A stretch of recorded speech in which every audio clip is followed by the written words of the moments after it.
जय महाराष्ट्र, नमस्कार. आणि आज आपण घरोघरी मातीच्या चुली या मालिकेच्या पुढील भागाचा एक छोटासा रिव्ह्यू बघणार आहोत. तर यामध्ये रणदेव कुटुंबांच्या घराच्या बाहेर मास्कमॅन हा लताच्या कनपट्टीवर बंदूक ठेवून असतो व लता ही जानकीला आवाज देत असते व जानकी धावत घराबाहेर येते व तिला दिसते की तिची आई आहे आणि तिच्यासोबत मास्कमॅन आहे जो तिच्या कनपट्टीवर बंदूक ठेवून आहे. तेव्हा जानकी म्हणते, सोडा माझ्या आईला, हे काय करताय तुम्ही? आई तू घाबरू नको, मी तुझ्या सोबत आहे. व लता जानकीला म्हणत असते, जानकी तू इथून जा, इथून पळ. त्यावर जानकी म्हणते की आई तुला मी काहीच होऊ देणार नाही, वाटलंच तर माझा जीव घ्या पण माझ्या आईला सोडा. व तेवढ्यात मास्कमॅनच्या मागून ऐश्वर्या येते व जानकीला म्हणते मागे हो, नाही तर आता तुझ्या आईचा गेम संपून टाकेल. यावर जानकीला शॉक बसतो व ती म्हणते, म्हणजे ऐश्वर्या हा माणूस तुझाच आहे? तर काय झालं, शॉक बसला तुला?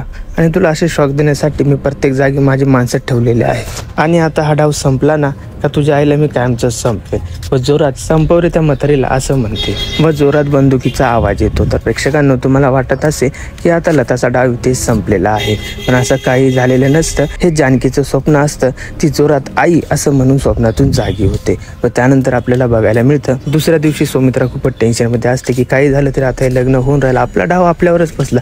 तेवढ्यात तिथे सौमित्र येतो व सांगतो की पोलिसांचा फोन आला होता आणि त्यांनी सांगितलं की जानकीची आई म्हणजेच लताबाईबद्दल आम्हाला टीप मिळालेली आहे, प्लीज थोडा वेळ घाला आणि हे लग्न टाळा, असं सौमित्र सांगत असतो. व जानकी म्हणते, काही जरी झालं तरी आपल्याला हे लग्न टाळायचं आहे आणि यासाठी माझ्याकडे एक प्लॅन आहे. पण दुसरीकडे ऐश्वर्या खूपच जोरावर असते. ती म्हणते काही झालं तरी हे लग्न टाळायला नको. तर प्रेक्षकांना लताबद्दल टीप मिळाल्यानंतर जानकी ह्या लग्नाचा घाट कसा काय थांबवणार हे पाहणे खूपच इंटरेस्टिंग ठरणार आहे. तर बघत राहा घरोघरी मातीच्या चुली आणि अशाच रिव्ह्यूजसाठी आपल्या चॅनलला सबस्क्राईब करा.